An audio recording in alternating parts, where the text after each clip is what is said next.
تقریر والے سلسلے کو آگے بڑھاتے ہوئے ہمارے باگلکوٹ شہر کے ڈاکٹر محمد شفیع اللہ خان صاحب دامت برکاتہم، جنہوں نے MBBS DTCD ڈگری حاصل کی ہے، کافی عرصے سے باگلکوٹ میں خدمت انجام دے رہے ہیں۔ میں ان سے بڑے ادب کے ساتھ درخواست کرتا ہوں ڈاکٹر صاحب تشریف لائیں، اپنے پرمغز تقریر کے ذریعے سے ہم سامعین کے دلوں کو منور فرمائیں۔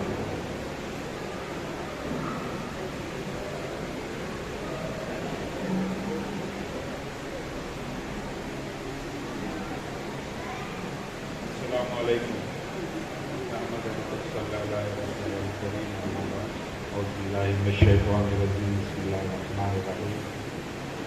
صفا خدمات کی طرف سے پچھلے 1 سال میں جو کار خیر کیے گئے ہیں اور اس کو سلسلے کو بڑھاتے ہوئے جو سیرت نبوی صلی اللہ علیہ وسلم کے سلسلے میں انہوں نے جو کوئز کمپٹیشن کا انعقاد کیا ہے، میں ان کا بہت شکر گزار ہوں کہ ایسے موقع پہ مجھے بھی بلایا، باقی خدمات میں بھی ان کے کار خیر میں حصہ لینے کا موقع دیا، اور آگے بھی اسی طرح کے پروگرامز ہو یا کوئی کام ہو اس میں ہمیں بلائیں گے، اس کی امید رکھتے ہوئے جو خاص پروگرام ہے سیرت نبوی کا، اس میں کچھ نکات آپ کے سامنے پیش کرتا ہوں، ساتھ ہی ساتھ صفا کی خدمات کے بارے میں بھی کچھ اندازہ آپ تک پہنچا دیتا ہوں۔ ویسے سیرت نبوی بیان کرنے کی چیز نہیں ہے، اپنی زندگیوں میں اتارنے کی چیز ہے۔ ماں عائشہ رضی اللہ تعالیٰ عنہ سے ایک صحابی نے پوچھا کہ حضور صلی اللہ علیہ وسلم کی سیرت کیا تھی؟ تو آپ رضی اللہ تعالیٰ عنہ نے فرمایا کہ آپ کی سیرت تو پوری قرآن تھی۔ اب قرآن کے بارے میں تو ہے کہ قرآن کے عجائب کبھی ختم نہ ہوں گے، چاہے کوئی دور ہو، کوئی وقت ہو، زندگی کا کوئی بھی شعبہ ہو، چاہے کسی بھی فیلڈ میں ہم کام کریں، 1400 سال کے بعد بھی قرآن کے عجائب ہم پہ روزانہ نمایاں ہوتے جاتے ہیں۔ جس نے بھی اس کے اوپر محنت کی ہے اس کے لیے نیا نیا باب کھلتا جاتا ہے۔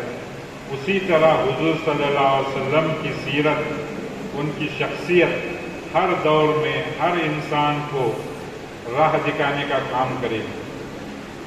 ضرورت اس بات کی ہے کہ اس معلومات کے سمندر میں، اس نالج کے اوشین میں ہم جس فیلڈ میں بھی ہوں، چاہے وہ میڈیکل ہو، ٹیچر ہو، زراعت ہو، پیشہ چاہے معاشیت کا ہو، چاہے پولیٹکس ہو، چاہے ملٹری کمانڈر ہو، چاہے وہ راستے پہ کام کرنے والا کوئی ٹھیلا رکھنے والا ہو، ان سب کو حضور صلی اللہ علیہ وسلم کی زندگی میں وہ پہلو نمایاں ملے گا جہاں پہ انہوں نے ہماری گائیڈنس کی ہے۔ ڈھونڈنے کی ضرورت ہے۔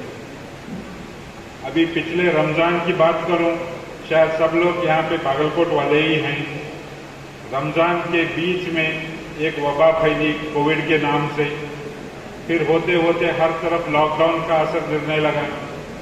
لاک ڈاؤن کے ساتھ ساتھ آس پاس کے گاؤں سے، قریوں سے، چاہے غریب چاہے امیر، کروڑ پتی، بھیک مانگنے والا، ہر کسی کو کووڈ کی وجہ سے باگلکوٹ میں لایا جانے لگا۔ تھوڑا سا اس کا امیجنیشن آپ کے سامنے دیتا ہوں۔ پیشنٹ پہنچنے لگے سٹی کی طرف، یہاں پہ بیڈوں کی کمی ہے، کبھی بیڈ ملتا ہے، کبھی بیڈ ملتا ہے تو آکسیجن نہیں ملتا ہے، کوئی لاکھ روپے دینا چاہتا ہے، کوئی کروڑ دینا چاہتا ہے، مگر وینٹیلیٹر نہیں مل رہا ہے۔ سب طرف لاک ڈاؤن کا اثر ہے۔ صرف ہمارے ہاسپٹل کی ایک لائن، جس کو ابھی بھی ہاسپٹل کی لائن ہی کہہ سکتے ہیں، اس کے سوا کہیں پہ بھی زندگی کے آثار نظر نہیں آتے۔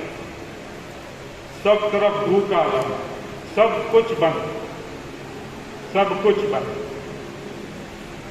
کوئی مریض کو ہاسپٹل میں لا کے ایڈمٹ کرتا ہے، اس کے رشتہ دار بھی باگلکوٹ میں رہتے ہیں، مگر کوئی اس کے قریب جانا نہیں چاہتا، کوئی اس کے تک کچھ کھانے کی چیز پہنچانا نہیں چاہتا۔ سب کو ڈر ہے اگر میں ہاسپٹل میں جاؤں گا تو شاید مجھے بھی کووڈ آ جائے، شاید میں ان سے بات کروں تو شاید وہ مجھ سے مدد طلب کرے۔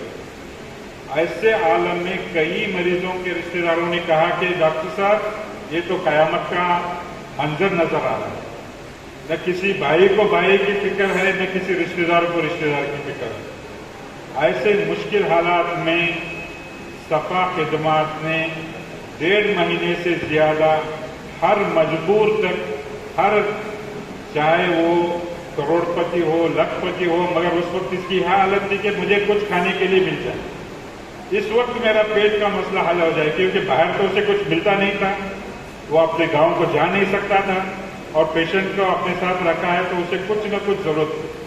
میں تہہ دل سے صفا خدمت کا شکر ادا کرتا ہوں کہ انہوں نے ان حالات میں مہینے سے بھی زیادہ ہر ضرورت مند آدمی تک کچھ نہ کچھ کھانے کی چیزیں پہنچانے کی جرات کی۔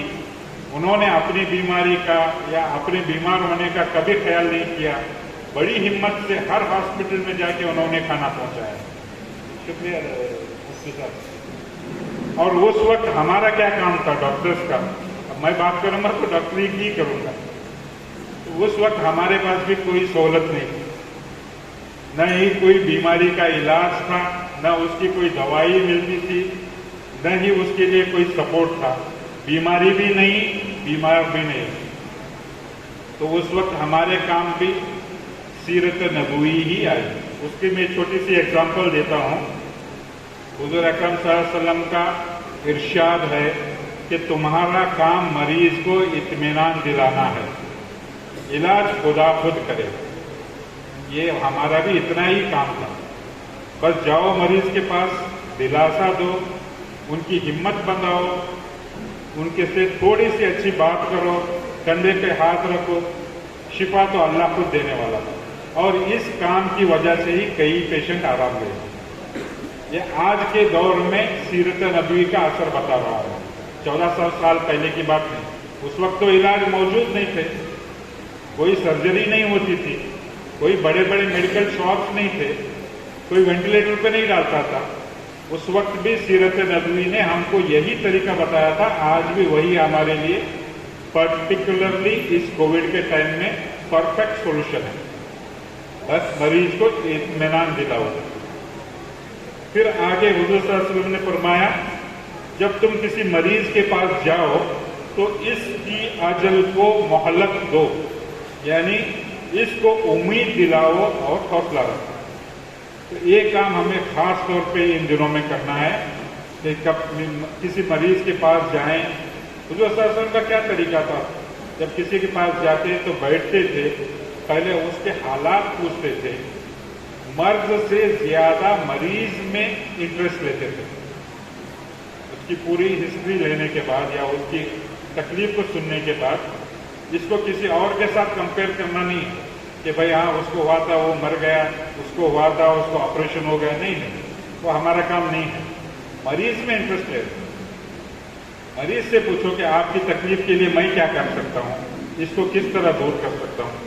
اس کو حوصلہ دلاؤ کہ بے شک بیماری کے ساتھ اللہ تعالیٰ نے شفا بھی بھیجی ہے، اور شفا حاصل کرنے کے لیے آپ کو دوائی کے ساتھ ساتھ دعاؤں کا، صدقے کا استعمال کرو، اللہ پہ بھروسہ رکھو، انشاءاللہ بیماری ٹھیک ہو جائے گی۔